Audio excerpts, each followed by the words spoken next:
कहानी की शुरुआत में हमें 5 दोस्तों को दिखाया जाता है जिनका नाम अर्जुन, समीर, कबीर, रोहित और विक्रम होता है। ये सभी एक पब में बैठे होते हैं और ग्रुप हॉलीडे का प्लान बना रहे होते हैं। तभी रोहित कहता है कि अभी ट्रैकिंग का सीजन चल रहा है, इसलिए हमें ट्रैकिंग के लिए जाना चाहिए। इस बात पर सब लोग तैयार हो जाते हैं। इसके बाद कबीर कहता है कि उसे कुछ चीजें खरीदनी है, इसलिए वह मॉल जा रहा है और अपने दोस्तों में से किसी को अपने साथ चलने के लिए कहता है। इस पर रोहित उसके साथ जाने के लिए तैयार हो जाता है। जब दोनों मॉल में पहुंचते हैं तो देखते हैं कि वहां के रिसेप्शन पर कुछ चोरों ने लोगों को बंधक बना रखा है। जैसे ही चोर अंदर आते हैं तो कबीर छुप जाता है, लेकिन रोहित वहीं खड़ा रह जाता है। इसके बाद चोर रोहित से उसका वॉलेट और बाकी चीजें ले लेते हैं और फिर उससे उसकी वेडिंग रिंग मांगते हैं, लेकिन रोहित अपनी वेडिंग रिंग देने से मना कर देता है। इस पर गुस्से में आकर चोर उस पर चाकू से हमला कर देते हैं और उसे मार देते हैं। इस दौरान कबीर यह सब देख रहा होता है, लेकिन वह कुछ भी नहीं कर पाता। फिर कहानी हमें 6 महीने बाद ले जाती है, जहां बाकी दोस्त रोहित की याद में ट्रैकिंग के लिए गए होते हैं। कुछ समय बाद वे लोग पहाड़ी की चोटी पर पहुंचते हैं और वहां रोहित की याद में एक छोटी सी कब्र बनाते हैं। इस दौरान सभी बहुत दुखी होते हैं और अपने दोस्त को याद कर रहे होते हैं। अगले दिन बारिश होने की वजह से सभी अपना टेंट हटाकर आगे बढ़ने लगते हैं, लेकिन रास्ते में विक्रम फिसल जाता है और उसके पैरों में चोट लग जाती है। और क्योंकि जिस रास्ते से उन्हें जाना था वह काफी लंबा था, इसलिए विक्रम इतनी लंबी दूरी चल नहीं सकता था। इसलिए वे लोग शॉर्टकट लेने की सोचते हैं, जिसके लिए उन्हें एक जंगल से होकर गुजरना होगा। जब वे लोग जंगल में आगे बढ़ते हैं तो उन्हें एक हिरण की डेड बॉडी दिखाई देती है, जो पेड़ों के बीच बहुत ही बुरी तरह से लटकी हुई होती है। उसका पेट फाड़ दिया गया होता है और उसका खून अभी भी गिर रहा होता है। इससे उन्हें पता चलता है कि उसे अभी अभी मारा गया है। ये देखकर सभी बहुत डर जाते हैं, लेकिन फिर भी आगे बढ़ते रहते हैं। कुछ समय बाद शाम हो जाती है और बारिश भी शुरू हो जाती है, जिसकी वजह से उन्हें रास्ता बिल्कुल भी समझ नहीं आ रहा होता। इसलिए वे लोग वहीं पर कैंप लगाने का फैसला करते हैं। उसी समय कबीर को एक पेड़ पर बहुत ही अजीब सा निशान दिखाई देता है। वह यह निशान अपने दोस्तों को भी दिखाता है। तभी उनकी नजर वहां पर बने एक छोटे से केबिन पर पड़ती है। जब वे लोग केबिन के पास पहुंचते हैं तो देखते हैं कि उसका दरवाजा बंद है, लेकिन क्योंकि उनके पास कोई और रास्ता नहीं होता, इसलिए वे लोग केबिन का दरवाजा तोड़कर अंदर चले जाते हैं। जब वे लोग केबिन के अंदर आसपास देखते हैं तो उन्हें वहां पर विचक्राफ्ट से जुड़ा एक अजीब सा चिन्ह दिखाई देता है। ये देखकर सभी बहुत डर जाते हैं। उन्हें लगता है कि यहाँ रहने वाले लोग किसी शैतान की पूजा करते थे, इसलिए वे लोग तय करते हैं कि अगली सुबह यहाँ से निकल जाएंगे। उनके पास खाने का सामान और मैप दोनों होता है, इसलिए उन्हें लगता है कि वे यहाँ से आसानी से निकल सकते हैं। इसके बाद सभी सो जाते हैं। रात के समय जब कबीर की नींद खुलती है तो उसे केबिन के बाहर उजाला दिखाई देता है।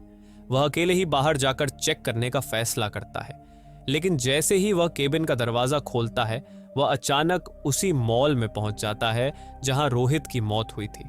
फिर अचानक से मॉल गायब हो जाता है। कबीर देखता है कि उसके सीने पर किसी ने गहरा निशान बना दिया है। उसी समय उसे जंगल में किसी अजीब सी आवाज सुनाई देती है।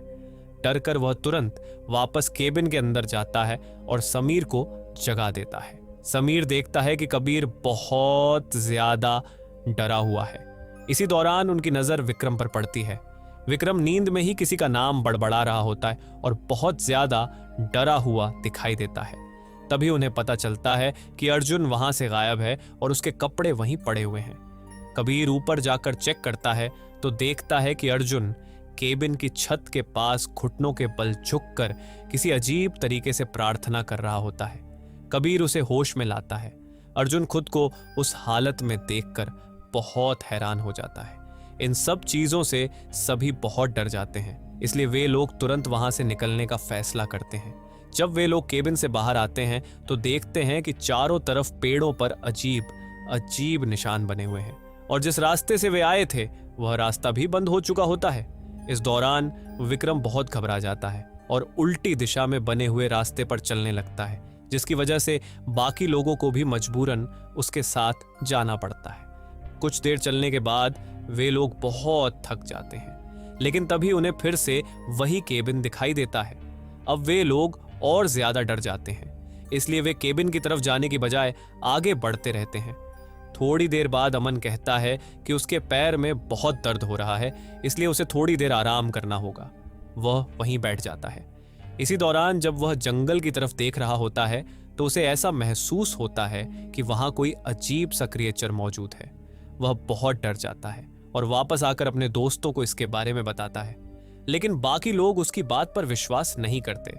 इसके बाद कबीर अपने सीने पर बने हुए निशान को दिखाता है और विक्रम से कहता है, हमें यहां नहीं होना चाहिए, तुम हमें गलत रास्ते पर ले आए हो।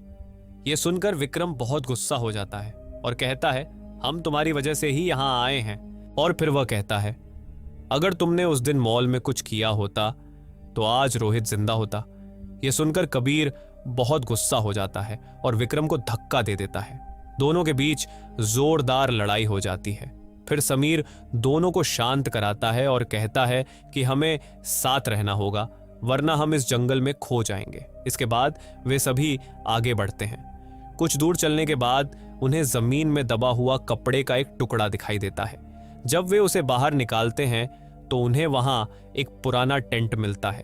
उस टेंट के अंदर उन्हें जूते, वॉलेट और क्रेडिट कार्ड मिलते हैं। इससे उन्हें समझ आता है कि यहाँ कोई इंसान रहा होगा, या तो वह यहाँ मर गया या फिर किसी चीज से डरकर नंगे पैर ही भाग गया।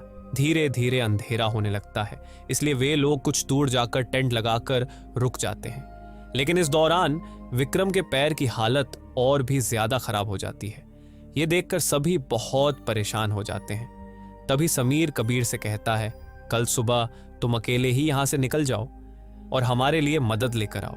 जब तक तुम वापस नहीं आते हम यहीं पर तुम्हारा इंतजार करेंगे। रात के समय जब कबीर टेंट के अंदर होता है तो उसे बाहर किसी के होने का एहसास होता है। जब वह बाहर जाकर चेक करता है तो उसे फिर से अपने दोस्त रोहित के मरने का वही मॉल वाला सीन दिखाई देता है। लेकिन अचानक वह सीन गायब हो जाता है और उसे जंगल में किसी खतरनाक क्रिएचर के होने का एहसास होता है। उसी समय उसे अर्जुन के रोने की आवाज सुनाई देती है। कबीर उसके पास पहुंचता है तो अर्जुन बताता है कि वह बाहर गया था और उसने जंगल में एक बहुत ही बड़ी परछाई जैसा प्राणी देखा था। उसी समय उन्हें कर्ण की चीख सुनाई देती है। यह सुनकर समीर उस दिशा में भागने लगता है, लेकिन कबीर को समझ आता है कि अगर वे कैंप से ज्यादा दूर गए तो वे जंगल में खो जाएंगे। इसलिए वे लोग वापस कैंप पर लौटने का फैसला करते हैं और तय करते हैं कि सुबह होते ही यहां से निकल जाएंगे। अगली सुबह जब वे लोग आगे बढ़ते हैं तो उन्हें कर्ण की लाश दिखाई देती है। वह भी उसी हिरण की तरह पेड़ से लटकी हुई होती है। उसकी हालत बहुत ही खराब होती है और उसका पेट भी फाड़ दिया गया होता है। ये देखकर सभी बहुत ज्यादा डर जाते हैं।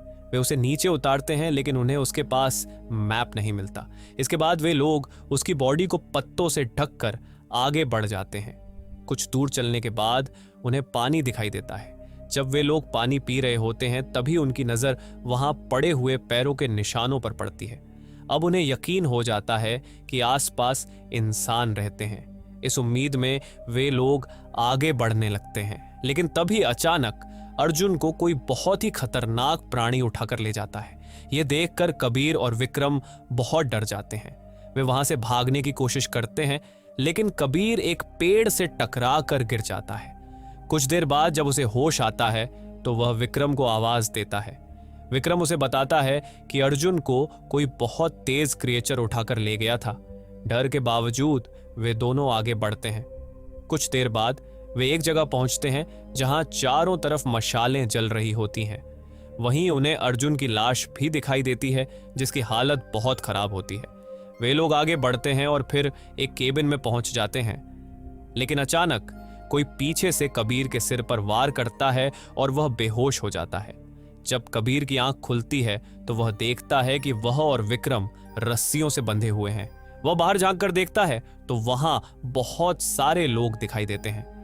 विक्रम डर जाता है और टेबल पर रखे हुए कांच को तोड़कर रस्सी काटने की कोशिश करता है, लेकिन तभी वहां एक बूढ़ी औरत आती है। वह बहुत ही खतरनाक दिख रही होती है। वह कबीर के सीने पर बने हुए निशान को देखती है और उसे पानी पिलाती है। लेकिन विक्रम को पानी नहीं देती। फिर वह अपने लोगों से कहती है कि विक्रम को ऊपर ले जाओ। कुछ देर बाद ऊपर से विक्रम की चीखें सुनाई देने लगती हैं। इसी दौरान एक लड़की कबीर के पास आती है। वह बताती है कि ये लोग उसके दोस्त को बलि देने वाले हैं। कुछ देर बाद वे लोग विक्रम को वापस लाते हैं। उसकी हालत बहुत खराब होती है। वह कबीर से कहता है, अगर मैं मर जाऊं तो उस क्रिएचर को जरूर मारना और मेरी पत्नी को बताना कि मैंने वापस आने की पूरी कोशिश की थी। अगले दिन वे लोग कबीर को एक खंभे से बांध देते हैं और उस क्रिएचर का इंतजार करने लगते हैं। कबीर रस्सी खोलने की कोशिश करता है, लेकिन तभी वह खतरनाक क्रिएचर वहां आ जाता है। उसे देखकर सभी लोग घुटनों पर झुक जाते हैं। कबीर भी अपनी रस्सी खोल लेता है, लेकिन तभी उसे अपनी पत्नी का भ्रम दिखाई देता है।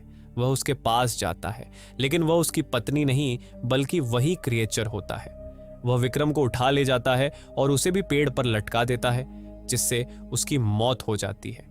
इसके बाद कबीर उस लड़की से उस क्रिएचर के बारे में पूछता है। वह बताती है कि वह बहुत पुराना जंगल का देवता है। वे लोग उसकी पूजा करते हैं ताकि वह उन्हें नुकसान न पहुंचाए। और अब कबीर अगली बलि है। लड़की के जाने के बाद कबीर ऊपर जाता है। वहां उसे बहुत सारी सूखी हुई लेकिन जिंदा लाशें दिखाई देती हैं।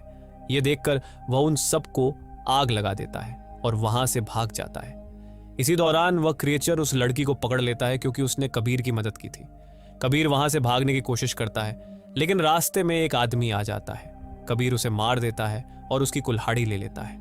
कुछ देर बाद वह क्रिएचर फिर उसके सामने आ जाता है। कबीर उस पर कुल्हाड़ी से हमला करता है। फिर वह वहां से भागता हुआ जंगल के बाहर निकल जाता है। क्रिएचर जंगल के बाहर नहीं आ सकता, इसलिए वह जंगल के अंदर ही खड़ा होकर गुस्से में चिल्लाता रहता है। कबीर जंगल से बाहर निकल जाता है और यहीं पर यह कहानी खत्म हो जाती है।